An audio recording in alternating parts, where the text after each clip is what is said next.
அனைத்து துறைகளிலும் சிறந்து விளங்குவதாலேயே இன்று தமிழ்நாட்டை மத்திய அரசு பாராட்டியுள்ளதாக பழனிசாமியின் குற்றச்சாட்டுக்கு அமைச்சர் அன்பில் மகேஷ் பொய்யாமொழி பதிலளித்துள்ளார். தமிழ்நாடு பள்ளிக் கல்வித்துறை அமைச்சர் அன்பில் மகேஷ் பொய்யாமொழி தலைமையில் பெரம்பலூர் மாவட்டத்தில் உள்ள அனைத்து அரசு மற்றும் அரசு உதவி பெறும் பள்ளிகளின் தலைமை ஆசிரியர்களுக்கான மாநில அளவிலான அடைவுத் தேர்வு குறித்த ஆய்வுக் கூட்டம் தனியார் பல்கலைக்கழக கூட்ட அரங்கில் நடைபெற்றது. இதனைத் தொடர்ந்து தமிழகத்தில் அனைத்து துறைகளும் சீரழிந்து வருவதாக எதிர்க்கட்சித் தலைவர் எடப்பாடியின் குற்றச்சாட்டுக்கு பதிலளித்த அவர், கல்வித்துறை மட்டுமின்றி அனைத்து துறையும் சிறப்பாகவே செயல்பட்டு வருவதால் இன்றைக்கு தமிழக அரசை மத்திய அரசு பாராட்டுகிறது என்று தெரிவித்தார். மேலும் அனுபவம் வாய்ந்த ஆசிரியர்களுக்கு புதிதாக டெட் எக்ஸாம் என்று சொல்லும் நீதிபதிகள், இந்த ஆசிரியர்கள் மூலம்தான் பல மருத்துவர்கள், பல இன்ஜினியர்ஸ், பல ஐடி கம்பெனிகளை உருவாக்கி இருக்கிறார்கள் என்று கேள்வி எழுப்பி பேசினார். அனைத்து துறையுமே மோசமா போயிட்டு இருக்கு, சீரழிஞ்சு போயிட்டு இருக்கு. கல்வித்துறை எப்படி இருக்கு சார்? கல்வித்துறை மட்டும் இல்லைங்க, எல்லா துறையும் நல்லா இருக்கனாலதான் முரசொலி பாராட்டுல திமுக தோழமை கட்சியை கடந்து இன்னைக்கு ஒன்றிய அரசு நம்மளை பாராட்டுகிறது. உள்துறை அமைச்சர் மற்றும் நிதித்துறை அமைச்சரை சந்தித்து அதிமுகவை ஒருங்கிணைக்க வேண்டும் என்று கேட்டுக் கொண்டதாக அமைச்சர் செங்கோட்டையன் தெரிவித்துள்ளார். ஈரோட்டில் அதிமுக முன்னாள் அமைச்சர் செங்கோட்டையன் செய்தியாளர்களை சந்தித்து பேட்டியளித்தார். அப்போது பேசிய அவர், டெல்லியில் ஹரித்வார் செல்வதற்கு முன்பு உள்துறை அமைச்சரை சந்திக்கும் போது நிதித்துறை அமைச்சரையும் சந்திக்கும் வாய்ப்பு கிடைத்ததாகவும், இருவரிடத்திலும் அதிமுகவை ஒருங்கிணைக்க வேண்டும் என்ற கருத்தை கூறியதை போன்று எல்லோரும் ஒருங்கிணைந்து இந்த இயக்கத்தை வலிமைப்படுத்தி நம்முடைய கூட்டணி மாபெரும் வெற்றி அடைய வேண்டும் என்று கூறியதாக தெரிவித்தார். உள்துறை அமைச்சரை சந்திக்கின்ற போது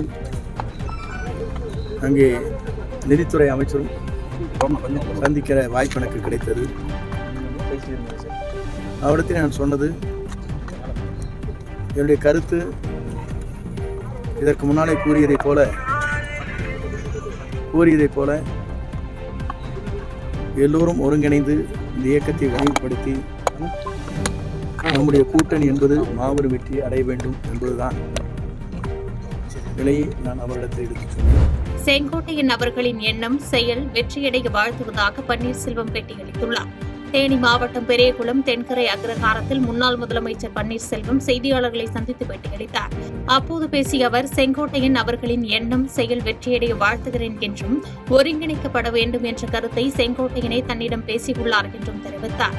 மேலும் நயினார் நாகேந்திரன், நீங்கள் அழைத்தால் சந்திப்பேன் என்று கூறியுள்ளார் என்ற கேள்விக்கு, இதற்கு என் நண்பர் அவரிடம் உள்ளது என்றும் பதிலளித்தார். அருமையண்ணன் செங்கோட்டையன் அவருடைய எண்ணம், செயல் வெற்றியடைய என்னுடைய வாழ்த்துக்களை தெரிவித்துக் கொள்கிறேன். மதுரை விமான நிலையத்திற்கு முத்துராமலிங்க தேவர் பெயர் சூட்ட வேண்டும் என்று பாரதிய ஃபார்வர்ட் பிளாக் கட்சியின் தேசிய அமைப்பு செயலாளர் SP திவாரி வலியுறுத்தியுள்ளார். மதுரை பெருங்குடி தனியார் மகாலில் பாரதிய ராஷ்டிரிய ஃபார்வர்ட் பிளாக் கட்சியின் தமிழ்நாடு மாநில நிர்வாக குழுவின் புதிய நிர்வாகிகள் பதவியேற்பு விழா நடைபெற்றது. இதில் பாரதிய ஃபார்வர்ட் பிளாக் கட்சியின் தேசிய அமைப்பு செயலாளர் SP திவாரி தலைமையில் தமிழக நிர்வாகிகள் பதவியேற்றுக் கொண்டனர். அதைத் தொடர்ந்து செய்தியாளர்களை சந்தித்த தேசிய செயலாளர் திவாரி, மதுரை விமான நிலையத்திற்கு பசும்பொன் ராமலிங்க தேவர் பெயரை வைக்க வேண்டும் என்றும், மேலும் அவர் பெயரில் ஒரு பல்கலைக்கழகம் மற்றும் ஒரு அருங்காட்சியகம் நிறுவப்பட வேண்டும் என்று வலியுறுத்தி பேசினார். தொடர்ந்து பேசிய அவர், இந்தியாவில் உள்ள அரசு அலுவலகங்களில் நேதாஜி சுபாஷ் சந்திரபோஸின் புகைப்படங்களை வைக்க அரசு அனுமதிக்க வேண்டும் என்று கேட்டுக் கொண்டார். செல்போனை 1 மணி நேரத்திற்கு மேலாக பயன்படுத்தும் குழந்தைகளுக்கு மனநல பிரச்சினை ஏற்படும் என்று மனநல மருத்துவர் கீதாஞ்சலி அறிவுறுத்தியுள்ளார். செல்போனை 1 மணி நேரத்திற்கு மேலாக பயன்படுத்தும் குழந்தைகளுக்கு மனநல பிரச்சினை ஏற்படும் என்று மனநல மருத்துவர் எச்சரிக்கை விடுத்துள்ளார். செப்டம்பர் 10 உலக தற்கொலை தடுப்பு தினம் உலக அளவில் அனுசரிக்கப்பட்டு வருகிறது. இதனை குறித்து மதுரை அரசு ராஜாஜி மருத்துவமனையில் விழிப்புணர்வு நிகழ்ச்சி நடத்தவுள்ளது. இது தொடர்பாக மருத்துவமனையின் மனநலத்துறை தலைவர் doctor Geetanjali, doctor John Xavier, Sukhdev ஆகியோர் செய்தியாளர்களை சந்தித்தனர். அப்போது பேசிய டாக்டர் கீதாஞ்சலி, பள்ளி மாணவர்களிடம் தற்கொலை தொடர்பான விஷயங்களை நேரடியாக பேசக்கூடாது என்றும், நேர்மறையான சிந்தனைகள் குறித்து அவர்களோடு பகிர்ந்து கொள்ளலாம் என்று அறிவுறுத்தினார். தற்போது மொபைலை 1 மணி நேரத்திற்கு மேலாக உபயோகிக்கும் குழந்தைகளுக்கு மனநல பிரச்சனை ஏற்படுவதாக உலகளாவிய ஆய்வு ஒன்று தெரிவிப்பதாக கூறினார். மொபைல் அடிக்ஷன்னால இருக்கு. பெற்றோர் ஆரம்பத்துல கொரோனா காலத்துல மொபைல் கொடுத்து கிளாஸ் அட்டன் பண்றது பெருமையா நினைச்சாங்க.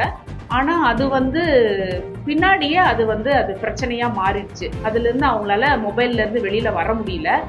அந்த மொபைல் அடிக்ஷன் ஆகி கேம் அடிக்ஷன் 1 hour 2 hour விளையாடுற குழந்தைகள்லாம் இருக்காங்க. உலக அளவுல ஆராய்ச்சி பண்ணதுல அந்த மொபைல் யாரு 1 மணி நேரத்துக்கு மேல உபயோகிக்கிறாங்களோ அந்த குழந்தைகளுக்கு மனநல பிரச்சனைகள் வருது, மன அழுத்தம் வருது, அவங்களுக்கு அவங்க லேர்னிங் கெப்பாசிட்டி, படிப்பு அறிவு வந்து குறையுது, ஐக்கியூவே கொஞ்சம் குறையுது அப்படின்னு ஆராய்ச்சி பூர்வமாக கண்டுபிடிச்சிருக்காங்க. சென்னையில் அதிகாலை நேரத்தில் வழிப்பறி கொள்ளையில் ஈடுபட்டு வந்த பெண் கைது செய்யப்பட்டுள்ளார்.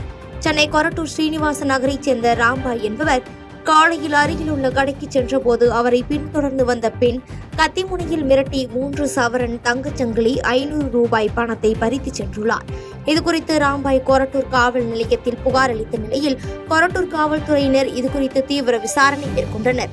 மேலும் அங்குள்ள கண்காணிப்பு கேமராக்களையும் ஆய்வு செய்தபோது திருட்டில் ஈடுபட்டது திருவொற்றியூரைச் சேர்ந்த தேவி என்பதும் இவர் சென்னையில் பல்வேறு இடங்களில் வழிப்பறி மற்றும் திருட்டில் ஈடுபட்டதும் தெரியவந்த நிலையில் இவர் மீது பல்வேறு காவல் நிலையங்களில் 12க்கும் மேற்பட்ட வழிப்பறி வழக்குகள் நிலுவையில் உள்ளதும் தெரியவந்தது.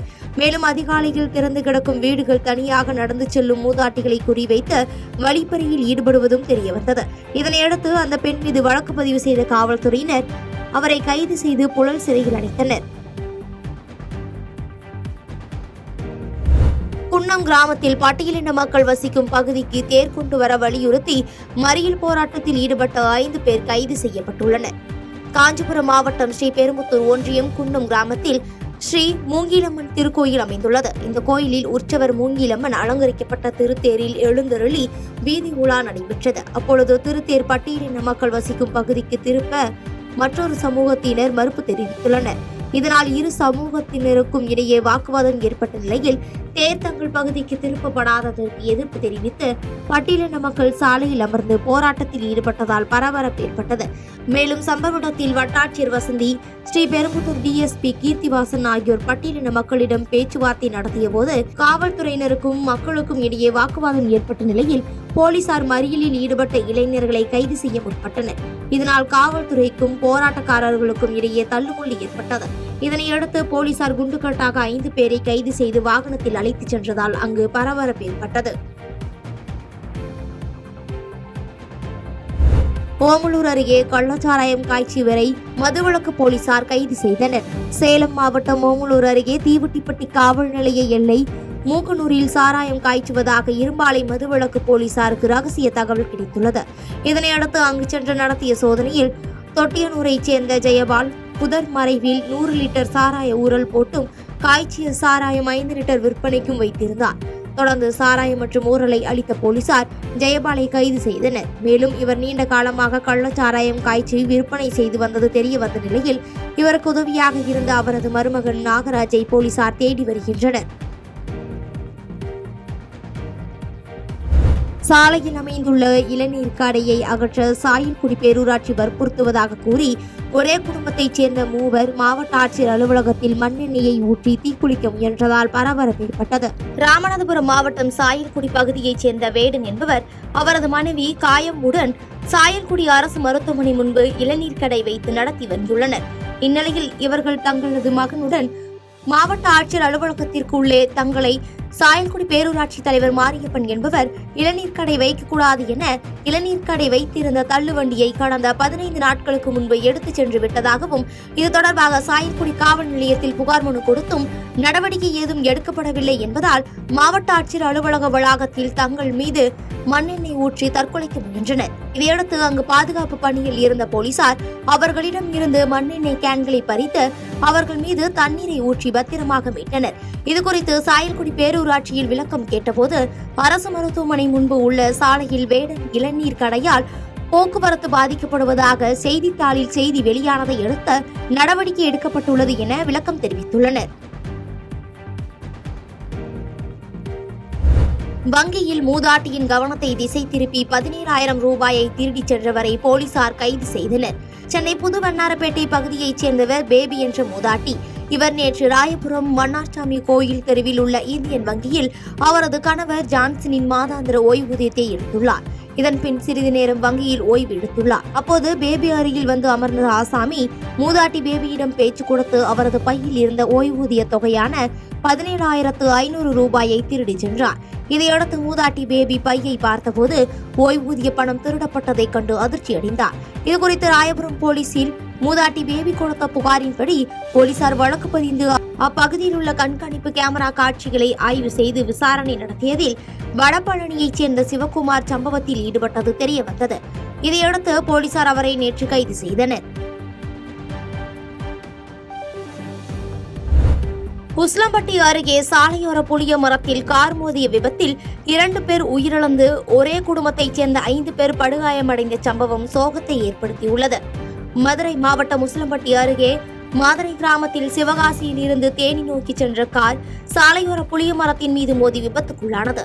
இதில் காரில் பயணித்த கடமலை குண்டு காவிரி தோட்டத்தைச் சேர்ந்த மாரியப்பன், மாயகிருஷ்ணம்மாள் என்ற கணவன் மனைவி சம்பவ இடத்திலேயே பரிதாபமாக உயிரிழந்தனர்.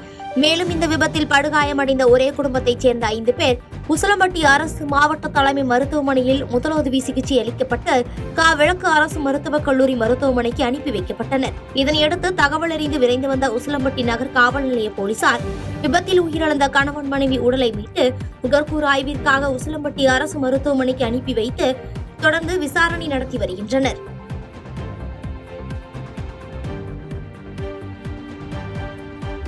பிரதமர் நரேந்திர மோடி கச்சத்தீவை மீட்பதற்கான நடவடிக்கை மேற்கொள்ள வேண்டும் என திண்டுக்கல்லில் தமிழக வாழ்வுரிமை கட்சியின் நிறுவனர் வேல்முருகன் தெரிவித்தார். திண்டுக்கல்லில் தனியார் மண்டபத்தில் தமிழக வாழ்வுரிமை கட்சி சார்பில் மாற்றுக் கட்சியில் இருந்து இளைஞர்கள் இணையும் நிகழ்ச்சி நடைபெற்றது. இதில் தமிழக வாழ்வுரிமை கட்சி நிறுவன தலைவர் வேல்முருகன் கலந்து கொண்டு சிறப்புரையாற்றினார். பின்னர் செய்தியாளர்களிடம் பேசிய வேல்முருகன், கச்சத்தீவில் மீன்பிடிக்கும் தமிழ்நாட்டு மீனவர்களின் படகுகளை பறிமுதல் செய்வதும், மீனவர்களை சிறைப்பிடிப்பதும், படகுகளை இலங்கை அரசு உடைமையாக்கிக் கொள்வதும் தொடர்ந்து நடைபெறுவதாக குற்றம் சாட்டியவர், பிரதமர் நரேந்திர மோடி கச்சத்தீவை மீட்பதற்கான நடவடிக்கை மேற்கொள்ள வேண்டும் என கேட்டுக்கொண்டார். மேலும் கடலில் கிளிஞ்சல்கள் எடுக்கும் பெண்களை மோசமான முறையில் கையாளுவதை வனத்துறையினர் கைவிட வலியுறுத்தி 16ஆம் தேதி புதுக்கோட்டை மாவட்டத்தில் தமிழக வாழ்வுரிமை கட்சி சார்பில் போராட்டம் நடத்தப்போவதாக தெரிவித்தார். தொடர்ந்து தமிழக தேர்தலில் அனைத்து பூத்களிலும் ஏஜெண்டுகளாக அமரக்கூடிய மிகப்பெரும் கட்சிகள் திமுக, அதிமுக மட்டும்தான் என்று குறிப்பிட்டவர், விஜய்க்கு இந்த தேர்தலில் மக்கள் எவ்வாறு வாக்களிக்கிறார்கள் என்பதை பொறுத்துதான் விஜய் பற்றி சொல்ல முடியும் எனவும் தெரிவித்தார். அவர்களை தமிழக வனத்துறை மிக மோசமாக அவர்களை கையாளுகின்ற சூழலும் இருப்பதாக மீனவ பெண்கள் எம்மிடம் முறையிட்டிருக்கிறார்கள். அதை கண்டிக்கின்ற வகையிலும் அதை தமிழ்நாடு அரசே அதை செய்யக்கூடாது, தமிழ்நாடு வனத்துறை அது போன்ற கெடுபிடிகளை நமது மீனவ தாய்களிடம், உறவுகளிடம் காட்டக்கூடாது என்பதை வலியுறுத்தியும் வருகின்ற 16ஆம் தேதி புதுக்கோட்டை மாவட்டத்தில் தமிழக வாழ்வுரிமை கட்சி இதற்காக ஒரு மாபெரும் போராட்டத்தை முன்னெடுக்க இருக்கிறது என்பதனை தெரிவித்துக் கொள்கிறேன். நன்றி. திண்டுக்கல்லில் பாதாள சாக்கடை பள்ளத்தில் விழுந்த இளைஞர் உயிருக்கு ஆபத்தான நிலையில் மருத்துவமனையில் சிகிச்சை பெற்று வரும் நிலையில் மாநகராட்சி ஆணையர் மீது பாதிக்கப்பட்ட இளைஞரின் அண்ணன் புகார் மனு அளித்துள்ளார். திண்டுக்கல் மாநகராட்சியில் 130 கோடி ரூபாய் ஒதுக்கப்பட்டு பாதாள சாக்கடை பணி நடைபெற்று வருகிறது. இந்த நிலையில் திண்டுக்கல் கக்கன் நகர் பகுதியைச் சேர்ந்த சவுந்தரபாண்டி என்பவர் 6ஆம் தேதி இரவு நண்பரை சந்திக்க ராஜலட்சுமி நகர் பகுதியில் உள்ள ரத்தின நகர் 5வது தெருவில் இருசக்கர வாகனத்தில் சென்று கொண்டிருந்தார். அப்போது எதிர்பாராத விதமாக மாநகராட்சி சார்பாக பாதாள சாக்கடை பணிக்காக தோண்டப்பட்ட குழியில் விழுந்து உயிருக்கு போராடியுள்ளார். இதனைத் தொடர்ந்து சவுந்தரபாண்டியனை மீட்ட அக்கம் பக்கத்தினர் மருத்துவமனைக்கு அனுப்பி வைத்தனர். இதனை அடுத்து சம்பவம் நடந்த இடத்தில் முன்னெச்சரிக்கை பலகை அல்லது தடுப்பு ஏதும் வைக்காததால் இதுபோன்ற அசம்பாவிதங்கள் நடந்ததாக குற்றம் சாட்டப்பட்ட நிலையில் திண்டுக்கல் மாநகராட்சி ஆணையர், பொறியாளர், துணை பொறியாளர், ஒப்பந்ததாரர் மீது வழக்கு பதிவு செய்ய வேண்டும் என கூறி திண்டுக்கல் தெற்கு காவல் நிலையத்தில் பாதிக்கப்பட்ட இளைஞரின் அண்ணன் புகார் மனு அளித்துள்ளார். இதுகுறித்து தனியார் ஒப்பந்ததாரருக்கு நோட்டீஸ் வழங்க உத்தரவிட்டுள்ளதாக திண்டுக்கல் மாநகராட்சி ஆணையர் செந்தில் முருகன் தெரிவித்துள்ளார். இது அவருக்கு பெரிய பேரிகார்டு எதுவுமே வைக்காதனால அவருக்கு எதுவுமே தெரியல, கண்ணில் பார்க்க முடியாதனால அவர் டேரெக்டாக குளிக்கல போய் விழுந்துட்டாரு. குளிக்கிறப்போ பார்த்தீங்கன்னா அவரை சென்ட் ஜோசப் ஹாஸ்பிட்டலில் சேர்த்தோம். சென்ட் ஜோசப் ஹாஸ்பிட்டலில் பார்க்க முடியாதுன்னு சொன்னனால தனியாக ப்ரைவேட் ஹாஸ்பிட்டலில் வந்து சேர்த்துருக்கோம். இப்போ சிவியரான கண்டிஷனில் ஐசியூவில் இருக்கார். இது சம்மந்தமாக நம்ம தெற்கு காவல் நிலையத்தில் வந்து வழக்கு பதிஞ்சிருக்கோம். ஆட்சியாளர், அதுக்கான பொறியாளர், இன்ஜினியர், இது சம்மந்தப்பட்ட அதிகாரி எல்லா பேருக்குமே நாங்கள் வழக்கு பதிஞ்சிருக்கோம். இந்த மாதிரி வந்து ஒரு வார்னிங் போர்டு வச்சிருந்தாங்க அப்படின்னா பிரச்சனையே இருந்திருக்காது. இதுக்கான கடந்த நடவடிக்கை எடுத்தாகணும். தவிக தலைவர் விஜய் 2026 சட்டமன்ற தேர்தலில் வெற்றி பெற வேண்டும் என்றால் அரசியல் களத்தில் சலிப்புத்தன்மை இல்லாமல் போராட வேண்டும் என சென்னையில் மதிமுக முதன்மை செயலாளர் துரை வைகோ தெரிவித்துள்ளார். டெல்லியில் நடைபெற்ற துணை குடியரசுத் தலைவர் தேர்தலில் வாக்களித்துவிட்டு சென்னை திரும்பிய மதிமுக முதன்மை செயலாளர் துரை வைகோ சென்னை விமான நிலையத்தில் செய்தியாளர்களை சந்தித்தார். அப்போது பேசிய அவர், துணை ஜனாதிபதி தேர்தலில் தன்னுடைய ஜனநாயக கடமையை ஆற்றியதாக கூறியவர், இந்த தேர்தலை ஜனநாயகத்திற்கும் மதவாதத்திற்கும் இடையேயான போட்டியாக பார்ப்பதாக தெரிவித்தார். மேலும் 2026 சட்டமன்ற தேர்தலை பொறுத்தவரையில் திமுக தலைமையிலான கூட்டணி வலிமையாக உள்ளது என்று கூறியவர், மதிமுகவை பொறுத்தவரையில் இந்த கூட்டணி தலைமை மீது நம்பிக்கை கொண்டுள்ளதாக தெரிவித்தார். தொடர்ந்து தமிழக வெற்றிக் கழக தலைவர் விஜய்க்கு பல லட்சம் ரசிகர்கள் இருப்பது பக்கபலமாக இருக்கும் என கூறியவர், தேர்தலில் வெற்றியை அடைய வேண்டுமென்றால் அரசியல் களத்தில் சலிப்புத்தன்மை இல்லாமல் போராட வேண்டும் எனவும் தெரிவித்தார். சகோதரர் விஜயை பொறுத்தவரைக்கும் யாருன்னு சொல்லலையே, நான் அவர் ஒரு மிகப்பெரிய ஒரு தமிழ் சினிமா உலகில் மிகப்பெரிய ஒரு நட்சத்திரம், லட்சக்கணக்கான ரசிகர்கள் இருக்கிறாங்க. ஆனால் அது அவருக்கு ஒரு பக்கபலமா இருக்கும். ஆனா தேர்தல் காலத்திலேயும் சரி, தமிழ்நாட்டுடைய அந்த உச்சி இடத்தை அடையணும்னா அவர் அவர் செயலாற்றணும். செயலாற்றுங்கிறது நீங்க ஒரு நாள் 2 நாள் கிடையாது, நீங்க வருடம் முழுவதும் பல வருடம். இது ஒரு அரசியல் என்பது 100 மீட்டர்ஸ் 200 மீட்டர்ஸ் ரேஸ் கிடையாது. இது ஒரு மேரத்தான். இது ஒரு சலிப்புத்தன்மை இல்லாம தொடர்ந்து போராடுறதா ஒரு அரசியல். அதுல அவர் சகோதரர் விஜய் பொறுத்த வரைக்கும் அடுத்து வர காலங்கள் அவருடைய செயல்பாடு வச்சுதான் நம்ம சொல்ல முடியும். மக்கள் அதை வச்சு இடப்பட போறாங்க. அவருக்கு ஒரு நட்சத்திரக்கு பெரிய ஒரு நட்சத்திரங்கிறதுனால ஒரு பெரிய கூட்டம் இருக்கு. ஆனா அதை வச்சு மாத்திரம் அந்த உச்சி இடத்தை அடைவாராங்கிறது அது முடியாது. சென்னையில் நடைபெற்ற உங்களுடன் ஸ்டாலின் திட்ட முகாமை பார்வையிட்ட மாநகராட்சி துணை மேயர் மகேஷ்குமார், தூய்மை பணியாளர்கள் நீதிமன்ற தீர்ப்பை மறிக்க வேண்டும் என தெரிவித்துள்ளார். சென்னை சைதாப்பேட்டை தாண்டர் நகர் பகுதியில் உங்களுடன் ஸ்டாலின் திட்ட முகாம் நடைபெற்றது. இந்த முகாமை பார்வையிட்ட மாநகராட்சி துணை மேயர் மகேஷ்குமார், பொதுமக்களிடம் முகாம் எந்தளவிற்கு உதவியாக இருக்கிறது என்பதை குறித்தும், துறை அதிகாரிகளிடம் பொதுமக்கள் அளிக்கும் மனுக்கள் தீர்வு காண்பது குறித்தும் கேட்டறிந்தார். இதனைத் தொடர்ந்து செய்தியாளர்களிடம் பேசிய துணை மேயர் மகேஷ்குமார், பொதுமக்களிடம் இந்த முகாம் குறித்து விழிப்புணர்வு ஏற்பட்டுள்ளது என குறிப்பிட்டவர், அனைவரும் இந்த திட்டத்திற்கு வரவேற்பு அளிப்பதாக தெரிவித்தார். மேலும் தூய்மை பணியாளர்கள் தொடர் போராட்டம் குறித்த கேள்விக்கு, தூய்மை பணியாளர்கள் நீதிமன்ற தீர்ப்பை மதிக்க வேண்டும் என்று கூறியவர், நீதிமன்ற தீர்ப்பை நிறைவேற்ற அரசும் மாநகராட்சியும் தயாராக உள்ளது எனவும் தெரிவித்தார். தொடர்ந்து மழைநீர் வடிகால் பணிகள் குறித்த கேள்விக்கு துணை முதலமைச்சர் தனிக்கவனம் எடுத்து ஓட்டேரி நல்லா கால்வாய் விருகம்பாக்கம் பகுதிகளில் மழைநீர் வடிகால் பணிகள் குறித்து அறிவுரை வழங்கியுள்ளதாக தெரிவித்தார். மழை காலத்தில் பொதுமக்கள் பாதிக்காத வகையில் நடவடிக்கைகள் மேற்கொள்ளப்பட்டு வருவதாகவும் தெரிவித்தார். அங்கங்கே வீடுகளில் உண்ணாவிரதம் இருக்கிறாங்க, அவங்களுக்கு போலீஸ் கெடுபிடி பண்றதாகவும் அந்த மாதிரி அதெல்லாம் கூற்று சொல்ல முடியாது. நான் தான் தெளிவாக சொல்கிறேன். நீதிமன்றத்தில் அவர் வழக்கு தொடர்கிறாங்க. அந்த வழக்கு நீதிமன்ற தீர்ப்பை அவர்கள் மதிக்க வேண்டும். நீதிமன்றத்தில் தீர்ப்பு என்ன அவர்கள் தெளிவுபடுத்தியிருக்கிறோம் அதை நிறைவேற்றுவதற்கு அரசும் மாநகராட்சியும் தயார் நிலையில் இருக்கிறது. விருதாச்சலத்தில் கஞ்சா போதையில் 4 பேரை கொடூரமாக தாக்கி வீடியோ எடுத்த ரவுடியை போலீசார் சுட்டுப்பிடித்தனர். கடலூர் மாவட்டம் விருதாச்சலம் அருகே ஓட்டுநர் உள்ளிட்ட 4 பேரை கஞ்சா போதையில் பீர் பாட்டிலால் கொடூரமாக தாக்கி அதை வீடியோ எடுத்து ரீல்ஸ் பதிவிட்ட ரவுடிகள் தொடர்பாக போலீசாருக்கு கிடைத்த ரகசிய தகவலின் அடிப்படையில் கந்தவேல் மற்றும் சிவா என்ற குற்றவாளிகளை சுற்றி வளைத்து பிடித்தனர். இந்த நிலையில் ரவுடிகளை பிடிக்க சென்று காயமடைந்த காவல்துறையினர் மற்றும் துப்பாக்கியால் சுட்டுப்பிடிக்கப்பட்ட ரவுடி உள்ளிட்டவரை கடலூர் மாவட்ட காவல் கண்காணிப்பாளர் ஜெயக்குமார் நேரில் பார்வையிட்டு விசாரணை மேற்கொண்டு தாக்குதலால் பாதிக்கப்பட்ட காவலர்களை சந்தித்து ஆறுதல் வழங்கினார். தொடர்ந்து செய்தியாளர்களிடம் பேசிய மாவட்ட காவல் கண்காணிப்பாளர், போதையில் பொதுமக்களை தாக்கிய ரவுடிகளை பிடிக்க முயற்சித்த பொழுது கந்தவேல் என்பவரை காவல்துறையினரால் தற்காப்புக்காக சுட்டுப்பிடிக்கப்பட்டதாகவும், சுட்டுப்பிடிக்கப்பட்ட கந்தவேல் என்பவர் மீது விருதாச்சலம், சென்னை உள்ளிட்ட காவல் நிலையங்களில் 7 வழக்குகள் நிலுவையில் உள்ளதாகவும் தெரிவித்தார். அதிகமாக நேரம் இருக்கிறது கோயம்பேடில் பழ மார்க்கெட்டில் வேலை பார்க்குறாரு. இந்த கந்தவேலும் சிவாவும் அடிக்கடி அங்கே போயிட்டு வருவாங்க. இப்போ தான் சமீபத்தில் இங்கே வந்திருக்காங்க. அங்கே தான் அங்கே ஒரு கொலை முயற்சி வழக்கும் கோயம்பேடு மார்க்கெட்டில் அந்த காவல் நிலையத்திலையும் அடிதடி வழக்கு, சின்ன சின்ன அடிதடி வழக்கு. போலீஸ் அதுதான் போலீஸ் இவங்க அந்த முந்திரி தோப்பில் இருக்கிறத பார்த்துட்டு அவர்களை பிடிக்க முயற்சி செய்கிறாங்க. அப்போ தான் போதையில் இவங்களையும் மது போதையில் இவங்களையும் அடிக்கிறதுக்கு முயற்சி பண்ணுறாங்க. அப்போ தான் ஆய்வாளர் எச்சரிக்கை செய்கிறார். அதையும் மீறி ஃபஸ்ட்டில் வீரமணி என்ற காவலரை கையில் அருவாளை வச்சு வெட்டுறாங்க. தென் அதுக்கப்புறம் வேல்முருகன் அப்படின்ற காவலரையும் வெட்டுறாங்க. அதுக்கு மேலே தான் காவல்துறை வேறு வழியின்றி தற்காப்பிற்காக ஒரு ரவுண்டு காலில் சுடுறாங்க, கந்தவேலை சுடுறாங்க. கடலூர் அருகே ரேஷன் அரிசி கடத்தி வந்த வாகனம் கவிழ்ந்து விபத்துக்குள்ளான சம்பவம் அப்பகுதியில் பரபரப்பை ஏற்படுத்தியது.